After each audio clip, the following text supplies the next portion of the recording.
What's going on, everyone? It's Adam here from No Shelf Space, and the last All the Things I Hate video was so successful talking about Star Wars Shatterpoint, linked below, that I thought we should do this again. Now, my series on things that I hate are actually games that I love, but I feel like I need to throw out the things that I really don't like about a specific game.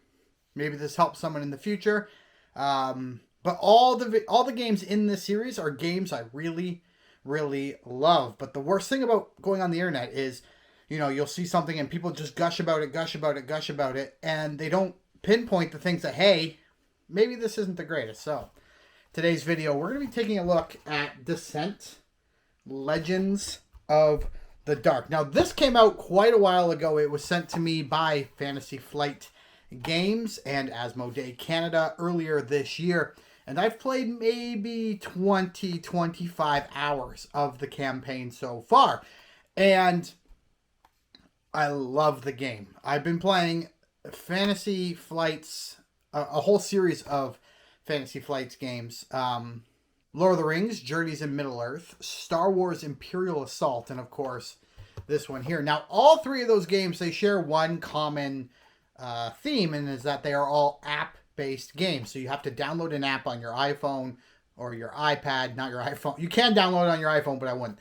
iPad, Android tablet, Steam. You can get the game anywhere. And then the app kind of tracks everything you're doing.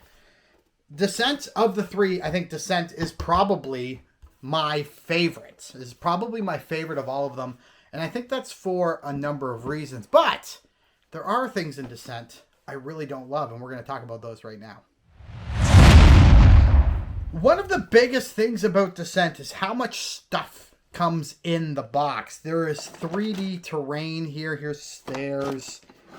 Here's trees and things like that. And for the most part, the terrain is actually very well built. But after about 20 hours of use, I'm starting to get some fraying. And I'm not sure if you're actually going to be able to see the fraying on the notch there, but some of the pieces are starting to fray. And this is a piece that, like, a floor will connect into there because Descent uses a lot of vertical gameplay. So some of this terrain is now starting to show some wear after about 20 hours. And I'm worried when I get 30, 40 hours in, and it's supposed to be a 50-hour campaign. I'm curious to know what might be happening to some of that terrain. And it kind of just all gets tossed into this box. I mean, you can try to organize it, but in reality, they just kind of expect you just to toss it into the bottom of the box and kind of go from there.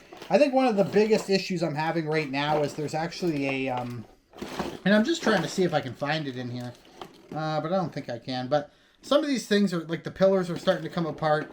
The top of these tables come off rather frequently. There's a lectern with a book on it. That keeps falling off. And so just these few little things, and it's cardboard terrain. And really, after you've played for 50 hours, are you going to play it again? Maybe not.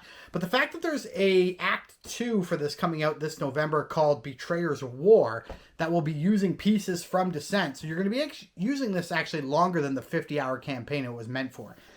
Again, minor, like I'm saying, minor damage to some of the pieces.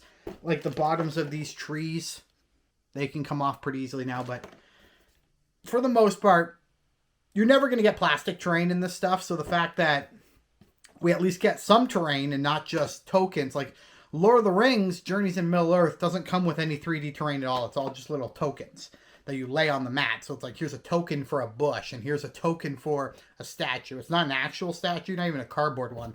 So it's nice that it's included. I just, over some time, it's going to show some wear. The other big issue that I have is the way the storage system works, and I wish that some of these games charged you a little bit extra to give a good storage system. And the reason why I say that is you're seeing a lot of things coming out on Kickstarter now, and one of the really cool features is how many of these games are now including game trays or the like. Game trays as a company, but any kind of trays for storing pieces. Right now, not right now, when you buy your game of Descent, it's just full of bags. And I don't know if I have it. I do. This is a box right here. It's Euphoria from Stonemaier Games, one of the expansions. But inside here, these are just bags that came with Shatterpoint. Or came with Shatterpoint, sorry. Shatterpoint on the brain, because I like it. That came with Descent Legends of the Dark. And those baggies were holding, you know, this stuff here. And I don't want to tilt it too far, but all of these little tokens, there's a bag for each that you have to get out when you start the game. It's knocked my camera, sorry about that. There's a bag for each when you have to start the game.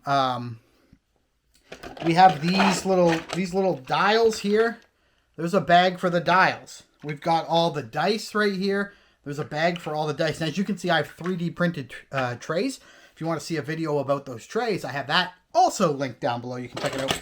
And then you've got these tiles, which don't have a bag, and so they could get a little bit damaged in the box when you're kind of throwing everything back in. More pieces.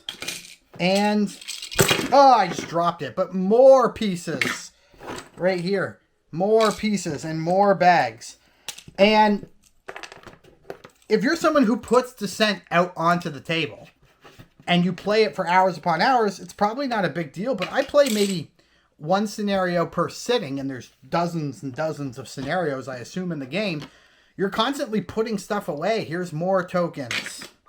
And even more tokens. And then on top of the tokens, let's see if I can get this to actually show up here without dumping everything everywhere.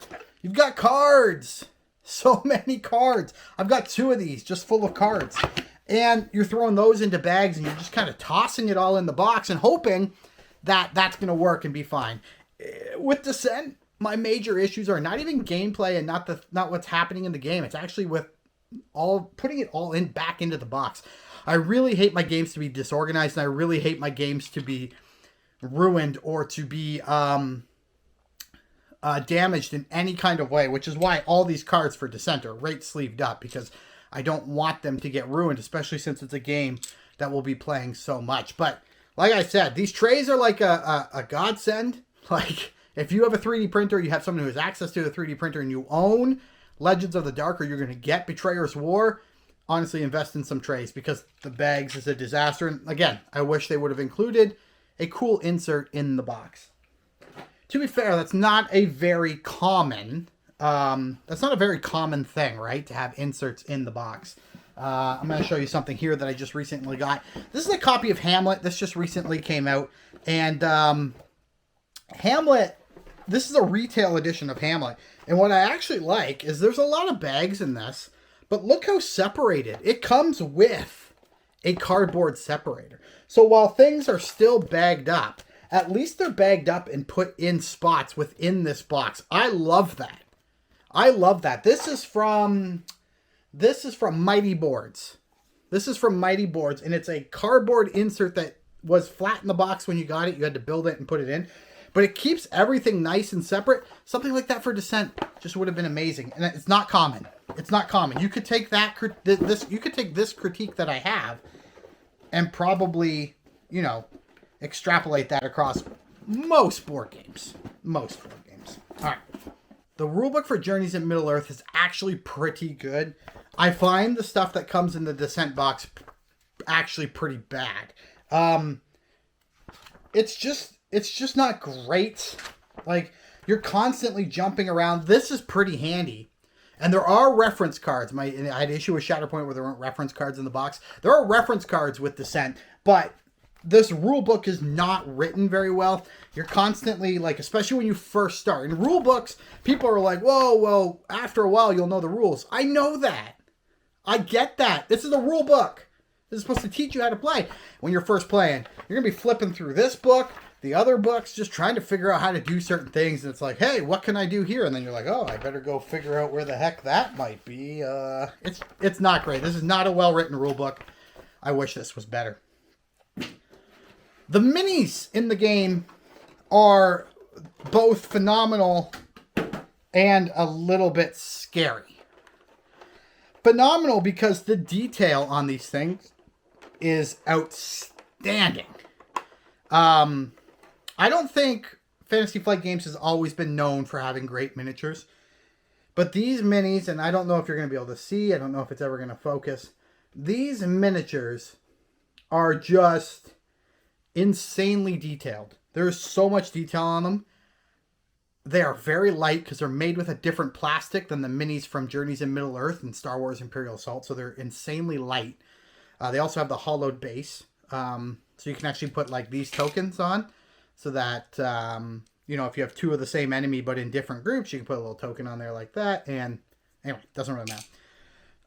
I'm worried, and I haven't broke any yet, but I am worried about how fragile these things are and how easily some of these finer, and then again, you can see the back here of the arrow. Like that's thin. Like you gotta be very careful with these. And the issue is, for me, is that they come in this, and this is actually great for storing them. But to get them out, like listen to it go in. Okay, it didn't click like I thought it would. But getting these things out is a little bit of a chore, and I'm worried for the day where I break one. I really am. So maybe this is a future complaint, not one that I currently have. Apart from that, I find Descent a really great game. I think the application is one of the best available for a board game right now. Walks you through. It saves up all this stuff for you. I think it's really, really great. I love how you can add or take away players no matter what scenario you're on. It's not like you have to pick 4 players and play the entire game with those 4. If someone can't make it one night, you can play with 3. If you have a friend come, you can play with 5. It's really awesome that it is that flexible. It's just that these production pieces are really letting me down on this one. I don't know if Betrayer's War is going to change anything. There was one thing I was going to complain about, and it's that there's this giant dragon head, and I think it should be a miniature, but it's actually made out of cardboard. I haven't built mine yet because it's so big that I just left it in this bag, and I'll build it when I need it. But it's going to be massive. But in Betrayer's War, they also have this massive miniature statue thing, and it's actually a miniature, so I'm really excited about that. I kind of wish this had been a miniature as well, but of course that would have driven the cost through the roof. All right, guys, thanks again for joining me for another episode of Things I Hate.